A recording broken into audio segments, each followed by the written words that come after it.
안녕하세요. 바람이 제법 쌀쌀해졌네요. 이제 정말 가을이 오려나 봐요. 다시 독감이 또 유행할 거라는 뉴스를 봤는데 환절기 감기 조심하시기 바랍니다. 저는 서울과 가까운 어느 도시에서 필라테스 학원을 운영하고 있는 30대 후반의 여자입니다. 사실 제가 운영하고 있는 건물이 제 명의로 된 건물이기도 해요. 겸손하지 못하다고 언짢아 하시는 분들도 계실지 모르겠지만 사실 저는 요즘 흔히 말하는 금수저라는 말이 어울리는 인생을 살았다고 해도 과언이 아닙니다.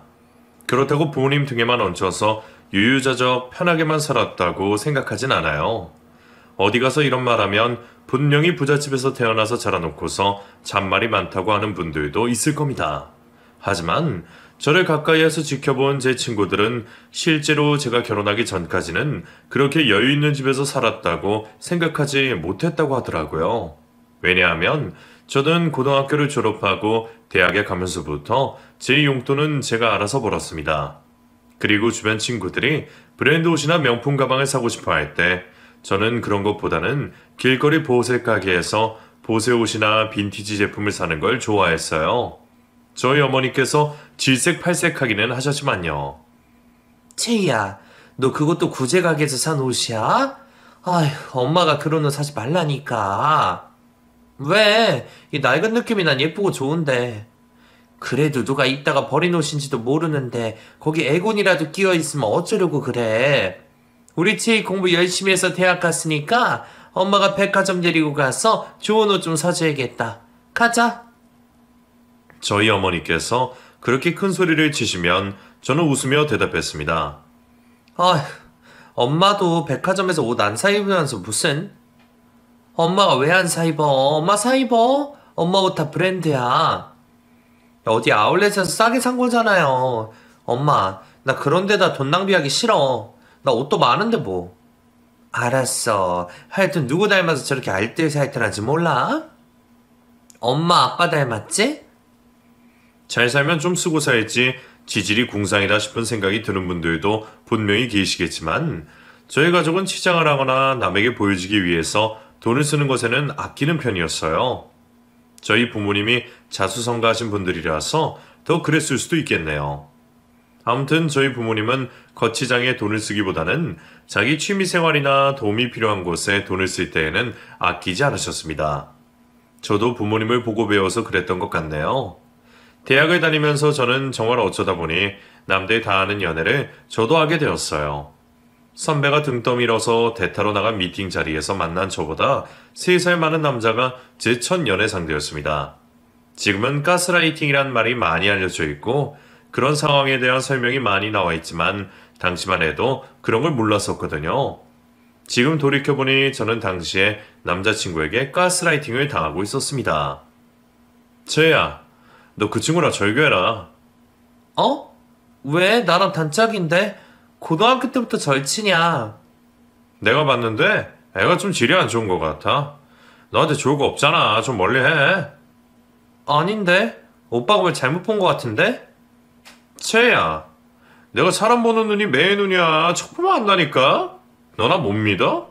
너 나중에 내 말 들을 걸 후회하는 날이 올 거다. 그런 말을 들으면 아무런 의심도 없던 친구들에 대해서 괜히 오해를 하게 되더라고요. 첫 번째 남자친구는 저와 연애를 하고 나서 제 주변의 친구들에 대한 불만을 이야기하며 억지로 친구들과 연락을 차단하게 했어요.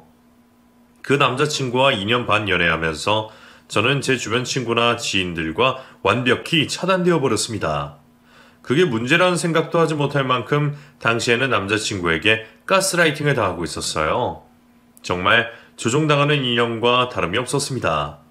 일일이 제 일거수일투족을 남자친구에게 보고하지 않으면 불같이 화를 냈어요. 너 어디야? 지금 연락한 지가 언젠데 아직까지 연락이 없어. 어? 나 과외하고 지금 나왔어. 과외할 때도 중간중간 연락하라고 했잖아. 아니, 오빠도 바쁘니까. 알았어. 내가 널 의심하고 그래서 그런 게 아니잖아. 요즘 세상이 흉흉해. 채야, 다 너 걱정돼서 그러는 거야. 내 맘 알지? 알았어. 그래, 이따 도서실에서 만나자. 어디 이동하면 바로 연락하고. 전 남자친구는 겉으로는 좋은 대학에 유능하고 성격 좋은 사람이었지만 저에게는 정말 누구보다 두렵고 강한 존재가 되어가고 있었습니다. 정말 점점 숨통이 막히는 것 같았지만 다 제 착각이라고 생각하고 그 사람은 아무 잘못이 없다고 믿었던 게 문제였습니다. 그런 식으로 남자친구를 만나기 전에는 정신적으로 건강하고 단단했던 제가 저도 모르는 사이에 피폐해져 가고 있었던 거예요. 그걸 제일 먼저 알아차린 것이 저희 어머니였습니다. 채희야, 너 요즘 안색이 왜 그래? 무슨 일 있어? 학교 공부가 잘 안 돼? 엄마한테 털어놔봐. 그 말을 듣는데 저도 모르게 하염없이 눈물이 쏟아지더라고요. 그리고 저는 그제서야 사귀고 있는 남자친구에 관해서 어머니에게 하나도 빠짐없이 다 털어놓았습니다. 들으시면서 한숨을 내쉬던 어머니는 한숨을 고르시더니 저에게 단호하게 말씀하셨어요. 채희야, 너도 말하면서 느꼈지? 너희 관계는 절대 건강한 관계가 아니야. 연인이란 이유로 상대방을 조종할 권리는 아무한테도 없어. 네 남자친구가 잘못돼도 너무 잘못된 거야. 그런가? 근데 그 사람 좋은 사람이야. 남한테 좋으면 뭐래? 우리 딸을 이렇게 올가매고 있는데. 잘 생각해봐. 그날 밤 저는 잠을 이루지 못하고 어머니의 말을 되새기며 고민을 했습니다. 그리고 정말 그 사람과 있으면 제가 더 제 모습을 잃고 피폐해질 것 같다는 확신이 들었어요. 어머니의 말대로 건강한 관계가 아니었습니다. 그래서 저는 그 사람에게 이별을 고했어요. 그랬더니 정말 끔찍한 일이 벌어졌습니다. 처음에는 회유하다가 제가 마음을 돌릴 생각을 하지 않자 저에게 협박을 하기 시작했어요. 야, 김채희, 너 나랑 헤어지면 더 이상 학교 못 다니게 될 거야. 그게 무슨 말이야? 내가 너에 대해 다 알고 있잖아. 너네 학교 가서 네 실체에 대해 고발할 거야. 저는 한 번도 부끄러운 일을 하고 산 적이 없는데 제가 무슨 큰 죄를 지은 사람인 것 마냥 그렇게 말을 하더라고요. 내가 뭘 잘못했는데 그냥 헤어지자는 것 뿐이잖아. 그게 잘못됐지. 어디 감히 나한테. 지금이라도 번복하면 내가 봐줄게. 그래도 나랑 헤어질래? 그 사람은 제가 다니는 학교 교정에서 많은 학생들이 보는 가운데서 그렇게 혼자서 흥분해서 소리를 질러댔습니다. 그리고는 혼자 분해이기지 못해서 자위까지 하고 제 휴대폰과 자기 휴대폰을 바닥에 집어 던지며 급기야는 제 팔목을 잡고 어딘가로 끌고 가려고 했어요. 그 모습을 목격한 저희 과 동기들이 와서 뜯어말린 후에야 저는 그 인간의 손에서 풀려날 수 있었습니다. 그때 그 인간의 눈빛과 행동을 보고 저는 두려움에 온몸이 벌벌 떨려왔어요. 그날 이후에도 정말 심각할 정도로 저를 괴롭혔습니다. 경찰에 신고를 해도 직접적인 피해를 당한 사실이 없으면 어떤 조치도 취해줄 수 없다는 말에 절망했어요. 언제까지고 피해 다닐 수만은 없었지만 결국 저는 그 인간 덕분에 학교까지 휴학을 하고 제주도에 사시던 이모네 댁에 머물면서 정신과 치료도 받고 거기에서 처음으로 요가와 필라테스를 배우게 되었습니다. 그렇게 1년을 지내면서 멀어졌던 친구들과도 오해를 풀고 피폐해진 제 마음도 조금씩 아물어 갔어요. 제주도에 놀러온 대학 동기들은 제 첫 번째 남자친구가 제가 그 인간에 비해서 제주도로 온 이후에 바로 본인이 다니던 대학교의 후배와 연애를 했다고 말했습니다. 야, 그 인간 정말 쓰레기야. 지금 소문 듣자 하니까 그 학교에서도 난리더라. 너랑 헤어지고 다른 여자 만나서 또 너한테 했던 것처럼 그렇게 못살게 군대. 미친놈 아니니? 정말? 나 때문에 괜히 다른 여자들이 피해보는 거 아니야? 그게 왜 너 때문이야. 사이코 같은 네 전남친이 문제지. 야, 채희야. 그냥 싹 다 잊어. 그리고 나도 너 오해해서 미안해. 너 그러고 지내는 줄 알았으면 내가 진작에 헤어지라고 했을 텐데 난 네가 남친한테 빠져서 친구들 다 버린다고만 생각했지. 나도 미안해. 그렇게 휴학을 하고 복학을 해서 저는 절대로 연애를 하지 않아야겠다는 다짐까지 했습니다. 남자 하나 잘못 만나면 인생이 어떻게 틀어질지 모른다는 교훈을 얻었거든요. 그리고 무난히 대학을 졸업한 후에 저는 어느 중견기업에 취업을 하게 되었어요. 6개월간 회사 일을 배우며 열심히 지내고 있었는데 또 그놈의 남자가 문제였습니다. 회사 선배가 저를 좋아한다고 혼자서 소문을 퍼뜨리고 다녔거든요. 그 선배와 저는 아무런 관계도 아니었는데 어느새 저와 그 선배가 사귀는 사이가 되어 있었습니다. 아니, 선배. 왜 그런 헛소문을 퍼뜨리고 다녀요? 왜냐니? 너 몰랐어?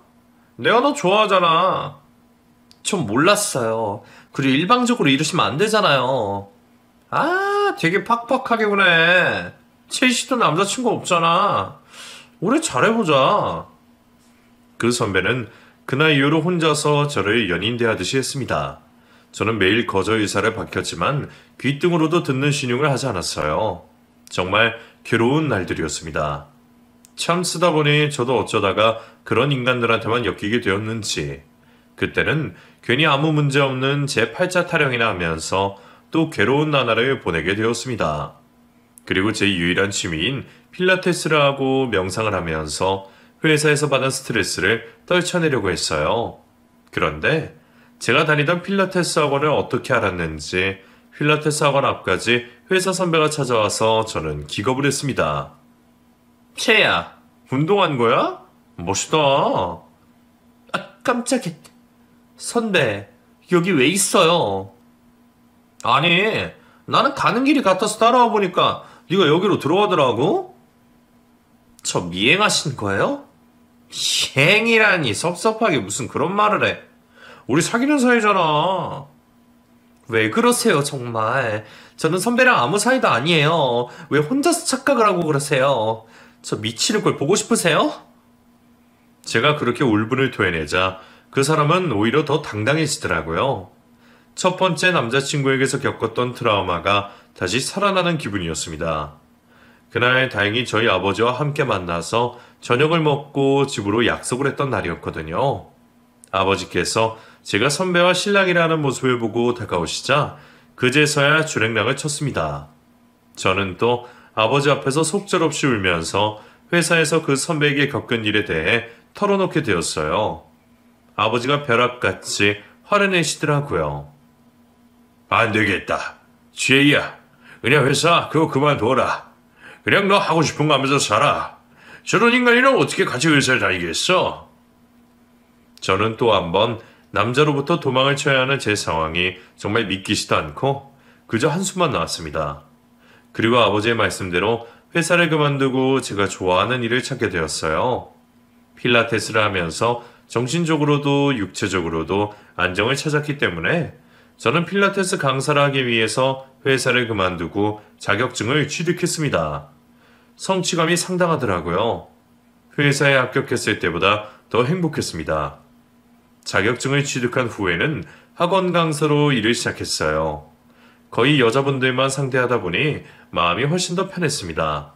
제가 좋아하는 일을 하면서 돈도 벌 수 있다는 점에서 삶의 만족도가 올라가고 있었어요. 그렇게 또 한 번 상처를 치유하고 필라테스를 하며 돈을 모았습니다. 주변 친구들은 시집, 장가를 가고 있었어요. 하지만 저는 결혼은커녕 남자도 만나기 싫은 상태였어요. 그래서 강사를 시작하고 5년 동안 착실히 돈을 모으기만 했네요. 그리고 5년 만에 부모님의 도움 없이도 제 명의로 된 필라테스 학원을 차릴 수 있게 되었습니다. 학원을 차린 후에 회원들이 모이고 학원이 어느 정도 안정화가 된 이후에 저는 다른 취미생활을 하고 싶은 마음이 생겼습니다. 제가 음악을 듣는 걸 좋아했거든요. 어릴 때는 밴드 음악에 심취한 적도 있었습니다. 그래서 악기, 그 중에서도 기타가 배우고 싶다는 생각이 들어서 열심히 선생님을 물색했어요. 그러다가 여자 이름으로 된 기타 선생님이 있기에 바로 문자 메시지를 남겼습니다. 그리고 약속 장소를 정하고 만나러 갔더니 저보다 어려 보이는 남자더라고요. 안녕하세요. 김채희 씨? 네, 저는 여자분인 줄 알았는데 유지수 씨 맞으시죠? 네, 제 이름만 보고 제가 여자인 줄 착각하는 사람들이 꽤 있더라고요. 실망하셨어요? 그래도 너무 티난다. 그렇게 쾌활하고 무해하게 이야기하는 그 사람을 보면서 저도 그냥 웃음이 흘러나왔습니다. 이야기를 나눠보니 저보다 5살이 어리고 실용음악과를 졸업한 후에 홍대에서 간간히 공연에도 올라가고 음악 작업도 하면서 돈을 벌기 위해 기타 수업을 하고 있다고 솔직하게 다 이야기를 하더라고요. 저희 공동 작업실이 있는데 거기서 일주일에 3번씩 수업 들으실 거예요. 코드 잡는 법만 익히시면 금방 배우실 수 있으실 거예요. 그래요. 그럼 믿고 따라가 볼게요. 네, 저 믿으세요. 어리고 순수해 보이는 남자였고 저는 나이도 들었고 설마하니 기타 선생님으로 만난 연하의 남자와 또 이상하게 엮일 일은 없겠다고 마음을 놓았던 것이 큰 화살이 되어서 저에게 돌아와 박힐 줄은 그때는 상상도 하지 못했습니다. 처음에는 제가 어릴 때부터 동경하던 악기를 배운다는 사실에만 집중해서 기타를 배우러 가는 날이 즐거운 날이었습니다. 그리고 제가 어릴 때부터 좋아하던 팝송을 완곡으로 기타로 연주할 수 있게 되던 날에 정말 기뻤어요. 와, 내가 이걸 기타로 칠 수 있는 날이 오는구나. 고마워요. 다 우리 선생님 덕분이에요. 뭘요? 채희 씨가 열심히 따라와줘서 그렇죠. 더 어려운 것도 연주해 보셔야죠. 계속 배우실 거죠?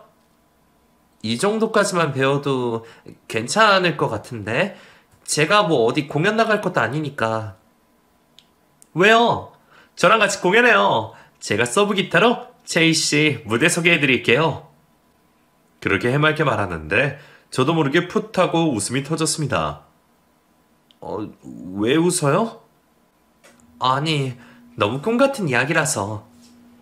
왜요? 할 수 있어요. 채희 씨, 말 나온 김에 오늘 저 공연하는데 보러 오실래요? 오늘요? 네, 여기서 멀지도 않아요. 그날 얼떨결에 클럽에 가서 그 사람이 밴드 공연을 하는 걸 보게 되었습니다. 무대에서 연주를 하는 모습을 보니까 또 다르더라고요. 그저 어린 동생으로만 생각했는데 음악에 대한 열정과 무대 위에서 아우라를 내뿜는 모습에 조금 반해버렸습니다. 하지만 그런 티를 내지 않으려고 노력했어요. 무대 위에 서 있으면 지렁이도 멋있게 보일 수 있을 거라며 제 자신에게 정신 차리라고 속으로 되뇌었습니다. 정신 차려, 김치. 저런 애송이 어린애한테 넘어가면 안 돼. 하지만 사람 마음이 뜻대로 되는 게 아니더라고요. 기타 선생님으로만 만나던 사이였는데 어느새 저희 둘은 유사 데이트를 하는 사이가 되어 있었습니다. 수업을 마친 후에는 깔끔하게 헤어지는 게 무언의 규칙이었는데 어느 날부터 은근히 저에게 밥을 사달라는 둥 커피를 사달라는 둥 애교를 부리더라고요. 오늘 바빠요? 저 진짜 배고파서 죽을 것 같은데 밥 좀 사주면 안 돼요? 네? 누나! 누나요? 선은 지킵시다, 선생님. 아, 왜요? 수업도 끝났는데. 내가 돼지 두루치기 잘하는 집 아는데 거기 가요. 그때 제 나이가 32이었고 그 인간 나이가 27이었네요. 전에 저를 괴롭혔던 남자들과 그 사람은 다르다고 생각했어요. 그저 음악 좋아하는 순수한 남자로만 보였거든요. 그렇게 기타 수업을 핑계로 만나면서 정을 쌓다 보니 서로 좋은 감정을 주고받게 되었습니다. 그리고 정신을 차리고 보니 어느새 저는 그 사람과 연인 같은 관계가 되어 있었어요. 어쩐지 그러면 안 될 것만 같아서 제가 선을 그었습니다. 저 이제 기타 그만 배우려고요. 그 말에 그 사람이 눈에 눈물이 그렁그렁 하더라고요. 왜요? 왜 그만두려고 그래요? 아니, 이제는 혼자서 집에서 악보 보고 연주할 수도 있을 것 같고 더 이상 배우러 올 필요가...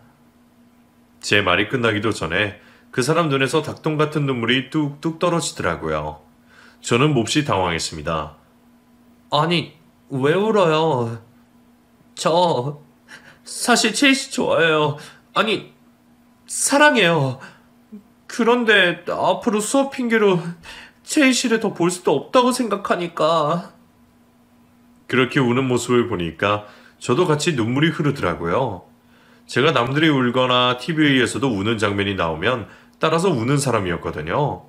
그래서 같이 엉엉 울다가 보니 상황이 웃겨서 어느새 서로 웃음이 터져서 웃고 있었습니다. 그리고 그날 이후로 정말로 연인 사이가 되어서 서로 기타 선생님과 학생이 아닌 남자와 여자로서 만남을 이어가게 되었어요. 그때로 되돌아가면 다시 사귈 거냐 물으신다면 절대 사귀지 않을 겁니다. 하지만 당시 상황으로서는 그렇게 분위기가 흘러갈 수밖에 없는 상황이었어요. 그렇게 서로 연인 관계가 된 이후에는 그 사람은 저에게 연하처럼 보이지 않기 위해서 노력했습니다. 그리고 불안정한 자기의 삶에 안정을 찾고 싶다고 하더라고요. 나 채희 씨 앞에서 조금 부끄러워. 나도 이런 생활 접고 안정된 직장을 가져야 할 것 같아. 왜? 지금 자유롭게 하고 싶은 거 하는 모습 보기 좋은데? 채희 씨에 비해서 내가 준비된 게 너무 없잖아. 경제적으로도 그렇고. 난 채희 씨랑 내년쯤에 결혼하는 게 목표거든. 정말? 누구 마음대로? 왜 그래? 난 채희 씨랑 꼭 결혼할 거야. 그러기 위해서 나도 학원이라도 차려야겠어. 그렇게 말하는데 그 모습이 또 그때는 귀엽고 좋게만 보였어요. 콩깍지가 씌어도 단단히 씌인 상태였습니다. 그리고 음악학원을 차리겠다고 알아보면서 자금이 필요하다고 하는 그 사람이 저에게 돈을 빌려달라고 했습니다. 채희 씨, 이런 말 하기는 좀 그런데 나 5천만 원만 빌려줄 수 있어? 내가 뚜렷한 직업도 없어서 대출도 못 받고 내가 꼭 다 갚을게. 차용증이라도 쓸게. 아무리 연인 사이라도 돈 관계는 함부로 맺는 게 아닌데 그때는 그 사람과 정말 결혼할 생각에 저는 서슴없이 돈을 빌려주기로 했습니다. 저를 욕하시는 분들도 계시겠지만 저도 그때의 저를 호되게 혼내주고 싶은 심정이니 조금만 이해해 주세요. 제가 빌려준 돈으로 그 인간은 기타 강습 학원을 차렸어요. 그리고 학원 수강생들이 엄청나게 늘었다고 하더라고요. 저와 사귄 지 1년이 되던 기념일 날에 그 인간이 저에게 프로포즈를 했습니다. 채희 씨, 이제 나랑 같이 살자. 나 채희 씨 덕분에 새로운 인생 살게 됐어. 채희 씨, 내가 책임지고 행복하게 해줄게. 그때 제 나이도 이미 33이었고 결혼 이야기에 저는 마음이 흔들렸습니다. 그리고 그렇게 순수한 남자와는 저도 행복한 미래를 그릴 수 있을 거란 착각에 빠졌어요. 그렇게 결혼을 약속하고 상견례 자리까지 마련하게 되었습니다. 저희 부모님은 제가 33살이 될 때까지 결혼 생각을 하지 않고 있는 걸 내심 걱정하시고 있었는데 제가 결혼할 사람이 생겼다고 하자 반가워하셨어요. 저희 부모님이 지인분이 운영하시는 레스토랑을 예약하시고 거기서 상견례를 하기로 했습니다. 그날 처음으로 시어머니를 뵙게 되었어요. 남자친구 아버지는 대기업 임원으로 계시는데 출장을 가셨다고 하더라고요. 오늘 저희 아버지께서 일본으로 급하게 출장을 가시는 바람에 죄송합니다. 날짜를 바꾸는 것도 예의가 아닌 것 같아서요. 남자친구가 그렇게 말했습니다. 저희 부모님도 저도 그 말을 철석같이 믿고 있었죠. 그리고 같이 온 예비 시어머니는 명품으로 머리부터 발끝까지 휘감은 채 자리에 앉아서 저와 저희 부모님을 아래 위로 훑어보고는 말했습니다. 필라테스 학원 운영한다면서 어머님 아버님은 뭐 하시나? 딱 봐도 저희 부모님의 수수한 차림에 무시를 하는 것 같더라고요. 저희 어머니께서 대답하셨습니다. 저희는 뭐 사업하고 있어요. 사업? 뭐 어디 구멍가게라도 하나? 그런 예비 시모의 아나무인하고 무례한 반응에 저도 저희 부모님도 적잖이 당황스러웠습니다. 남자친구가 본인 어머니를 말리려고 하더라고요. 엄마, 왜 그래? 아니, 나 뭐 되게 부자인 줄 알았는데 그런 게 아닌 것 같은데 지금? 뭐하러 나이도 많은 여자랑 네가 결혼을 해? 그 말에 온몸이 차갑게 식으며 뒤통수가 얼얼한 느낌이었습니다. 그러고 있는데 주문을 받으려고 저희가 있던 레스토랑 룸에 아르바이트생이 들어왔어요. 손님, 주문하시겠습니까? 그렇게 들어온 20살 중반의 애띄어 보이는 아르바이트생이 고개를 들어 저를 보다가 맞은편에 앉아있던 제 남자친구를 보더니 화들짝 놀라서 얼굴이 하얗게 질리더라고요. 그러니 당황했는지 뒷걸음질을 치면서 후다닥 룸 밖으로 나가버렸습니다. 제 남자친구도 그 알바생과 눈이 마주친 후에 얼굴이 굳어버렸어요.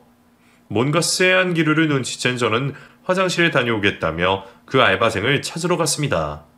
여기저기 찾아내는데 보이지 않던 그 알바생이 스텝룸에서 가쁜 숨을 몰아쉬고 있는 걸 발견했어요. 저기요. 아, 깜짝이야. 네? 저 방금 그 룸에 있던 사람인데요. 아, 네. 왜 그렇게 놀라서 나가셨어요? 그 사람 아는 사람이에요? 아니, 혹시 그 사람이랑 결혼하시려고 하는 거예요? 그 여자가 오히려 눈이 동그래져서 저한테 되묻더라고요. 네. 보시다시피 3개월짜리 온 건데 왜요? 그 인간 쓰레기예요. 완전 미친놈이라고요. 저 인간이랑 결혼하면 그쪽 분 인생 망치는 거예요. 다짜고짜 그게 무슨 말이에요? 빨리 파혼하세요.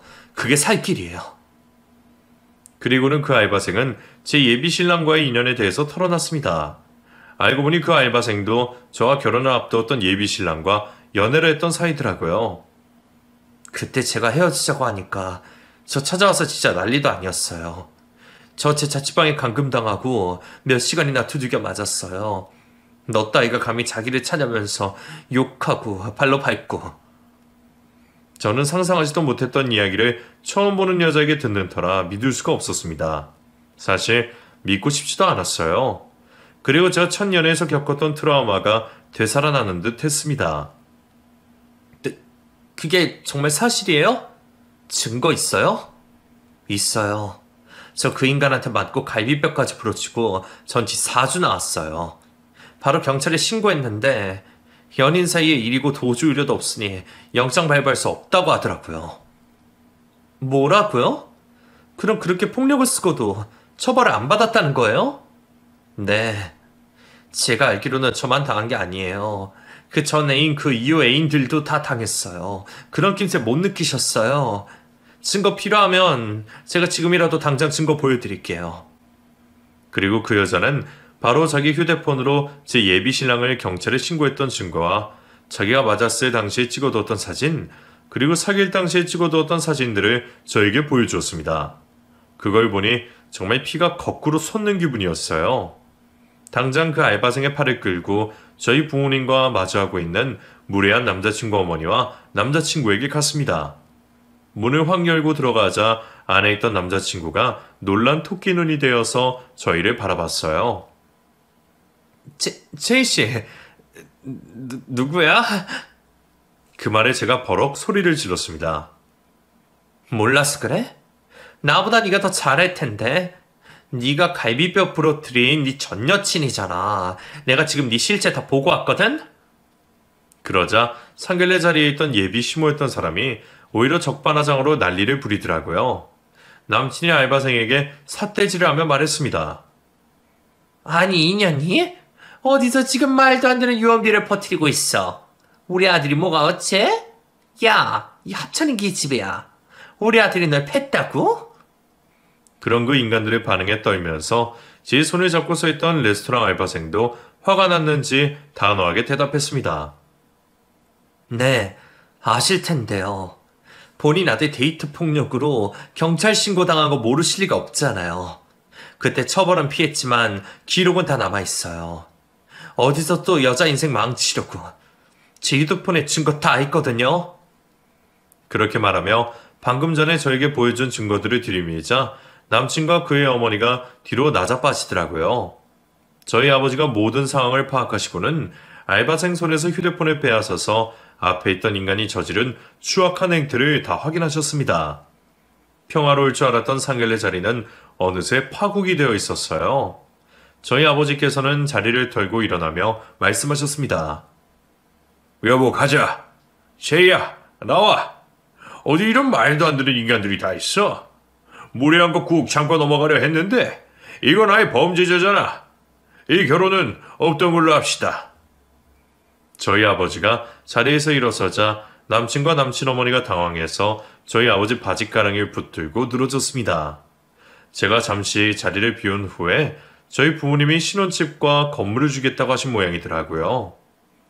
아니 사돈 무슨 말씀이세요? 다 지난 일이잖아요. 애들 결혼해서 건물 주신다면서요. 아유 저 풋내기 어린 여자의 말을 믿으세요? 저희 아들이 괜히 그랬겠어요? 다 저 여자애가 그럴 만한 애니까 그랬겠죠. 그 말에 저는 정말 꼭지가 돌아버리더라고요. 그래서 제가 저희 아버지 바짓가랑이를 잡은 그 아주머니의 팔을 발로 쳐내며 말했습니다. 아줌마, 그래도 되는 사람이 세상에 어디 있어요. 말이 되는 소리를 하세요. 그리고 야, 너 아주 나 감쪽같이 속이고 있었네? 너 내가 빌려준 5천만 원 다 갚아. 그때 차용증도 썼지? 그러자 그 인간은 울며불며 저에게 매달렸습니다. 체이 씨, 체이 누나, 그게 아니라, 아니, 그때 내가 너무 어렸고, 다 지난 일인데 왜 그래? 우리 결혼해야지. 말 같지도 않은 소리 집어쳐. 얼른 이분한테 사과해. 사과? 내가 얘한테 사과를 왜 해? 난 체이 씨한테만 사과하면 되지. 그 말을 듣고 더 이상 대화가 통하지 않는다는 생각에 저는 저희 부모님을 모시고 아무 말 없이 문을 열고 그 자리를 떠났습니다. 그리고 저에게 그 인간의 실체를 알려준 아르바이트생에게 고맙다는 인사를 전했습니다. 고마워요. 덕분에 저 시공창 바로 앞에서 살아나왔네요. 아니에요. 그리고 걱정 마시고 무슨 일 생기면 저한테 연락하세요. 제가 변호사든 뭐든 써서 지켜드릴 테니까. 제 말에 아르바이트생이 고마워하더라고요.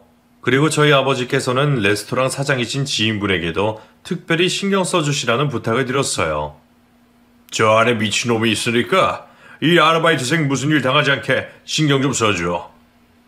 뭐야? 너희 상견례 자리 온 거 아니었어? 나중에 다 이야기할게. 상견례고 뭐고 없던 일이니까 다른 사람들한테는 소문내지 말고.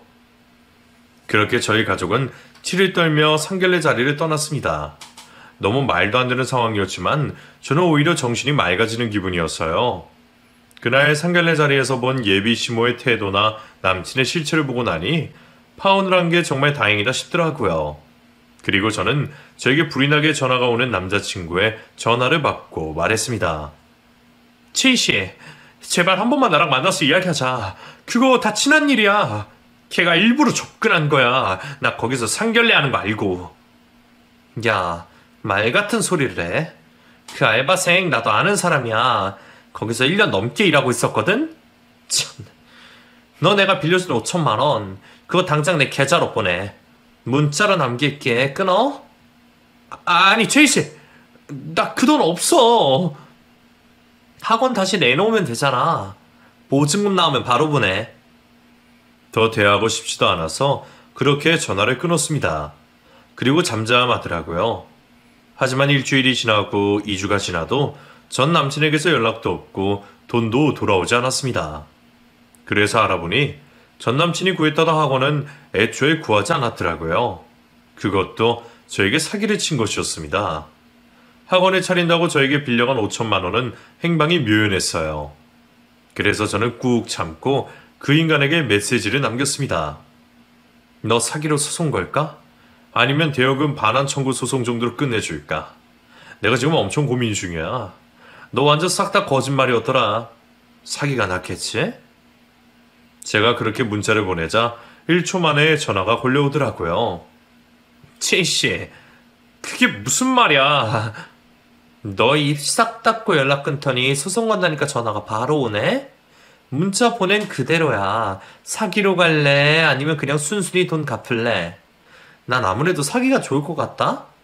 오늘 변호사 만나기로 했으니까 변호사랑 이야기해볼게. 그냥 알아두라고. 채이 누나, 제발 한 번만 봐줘. 나 사기로 가면 감옥 가야 돼. 돈 금방 보낼게. 제발. 아니, 넌 좀 당해봐야 돼. 내가 시간 많이 줬잖아. 너랑 통화를 하니까 더 화가 나네? 끊어. 그렇게 전화를 끊고 저는 변호사를 만나러 갔습니다. 그리고 그 변호사와 그 인간에게 사기 혐의로 소장을 쓰기로 했어요. 그럴 만한 증거가 충분하다고 하더라고요.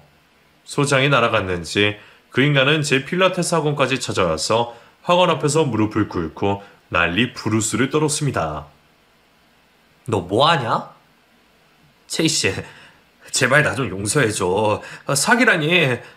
나 사기 전과범돼. 옛 정이 있잖아. 쓰레기 폭력범이 사기로 가나 뭐로 가나 아무튼 너 나쁜 놈이잖아. 지은 죄값 치러야지. 이러고 있는다고 뭐가 달라져? 제 말에 그 인간이 본색을 드러내더라고요. 갑자기 일어나서 눈빛이 변하더니 제 필라테스 학원으로 들어와서 물건을 집어던지며 행패를 부렸습니다. 그래, 한번 해보자. 소송 취하해. 저는 그 모습을 휴대폰 영상으로 촬영하고 경찰에 신고했어요. 그 인간은 재물 손괴와 영업 방해죄로 바로 현행범 체포가 되었습니다. 질질 끌려가면서도 승질을 부리는 모습을 보니 정말 소름이 끼치더라고요. 그 인간의 악마 같은 본성이 다 보여서 그 인간과 만약에 결혼을 했으면 제 삶이 어떻게 변했을지 섬뜩할 정도였습니다. 그리고 소송을 하면서 그 인간이 이전에도 중고거래 카페에서 자잘하게 사기를 친 전과가 있다는 사실을 알게 되었어요. 그래서 징역살이를 면치 못하게 되었습니다. 재판 끝에 결국 징역 7개월을 받게 되었네요. 그 재판에는 저에게 그 인간의 실체를 알려준 아르바이트생도 데리고 나갔어요. 재판을 본 알바생이 제 옆에서 눈물을 흘리며 말하더라고요. 저 인간이 제 값을 그래도 받네요. 저 너무 후련해요. 후련한데 왜 울어요? 앞으로는 우리 저런 쓰레기 만나지 말아요. 네, 언니. 재판장에서 그 인간은 판결을 받고 울부짖으며 난리를 피웠습니다. 그 모습이 아주 가관이었어요. 아무튼 그렇게 파혼을 한 이후에 저는 정말로 남자한테 질릴 대로 질려버렸습니다. 그리고 저는 다시는 전 남친에게서 배운 기타를 당장 가져다가 분리수거를 해버렸어요. 다시는 기타를 쳐다보고 싶지도 않았거든요. 그렇게 반년이 흐른 후에 저희 어머니께서 남자를 만나보러 나가보라고 제안을 하셨습니다. 그 레스토랑 사장하는 아저씨 알지? 그 집 아들이 외국에서 회사 다니다가 한국 회사로 옮겨서 들어왔다더라. 너도 예전에 한번 봤을 텐데? 너보다 한 살 오빠야. 엄마, 나 남자 만나기 싫어. 누가 연애하래? 그냥 좋은 오빠 동생으로 의지하고 지내면 좋잖아. 저희 부모님도 저 때문에 겪지 않아도 될 경험을 하신 게 죄송하기도 했고, 저도 그 오빠를 중학생 때 봤던 기억이 있어서 그럼 만나보겠다고 하고 자리에 나갔습니다. 어릴 때도 바른 자세에 공부도 잘하고 올곧은 성품이라고 생각했는데 커서도 마찬가지더라고요. 법 없이도 살 만큼 정직하고 듬직한 사람이었습니다. 그 오빠와 처음에는 오랜만에 만난 아는 동생과 오빠 사이로 지내다가 서로 대화도 잘 통하고 가치관도 같아서 결국에는 연애를 하고 결혼까지 하게 되었네요. 하도 남자들한테 데인터라 처음에는 마음의 문을 열지 않았는데 만나면 만날수록 진국인 사람이었어요. 이제 결혼 4년 차인데 지금도 남편은 변함이 없이 여전히 좋은 사람입니다. 저는 필라테스 학원을 다른 곳으로 옮겼어요. 그 건물은 싼 값에 경매로 나와서 제가 사게 되었습니다. 아무튼 지금은 학원 운영하면서 결혼해서 아이도 낳게 되었네요. 지금 제 아이가 4살이에요. 36 노산에 나와서 남편도 저도 걱정이 많았지만 다행히 건강하게 건강한 아이를 출산했습니다. 제이야, 너 닮은 예쁜 딸이야. 너 몸은 괜찮아? 난 괜찮아. 오빠, 우리 딸 이름 뭐로 지을까? 은채 어때? 내 이름 은성의 은이랑 채이 네 이름에서 채 따서 은채. 예쁘긴 한데 좀 더 고민해보자. 그래. 아이를 낳은 지 벌써 3년이 지났다는 게 믿기지가 않네요. 예전에 만났던 양아치 놈은 지금은 정신 차리고 남에게 피해 끼치지 않고 살았으면 좋겠습니다. 사실 저에게는 생각만 해도 몸서리 칠 만큼 끔찍한 기억이었는데 이렇게 많은 분들에게 털어놓을 수 있을 만큼 지금 저는 안정적이고 행복한 삶을 살고 있습니다. 그래도 털어놓고 나니 속이 후련하네요. 요즘 데이트 폭력을 당하고도 제대로 처벌받지 않아서 더 큰 범죄를 저지르는 사건들이 많은데 제발 죄를 지으면 그에 합당한 죄값을 받았으면 좋겠습니다. 여러분, 제 사연은 여기에서 마치고 물러나 보도록 하겠습니다. 환절기 감기 조심하시고 항상 건강하세요.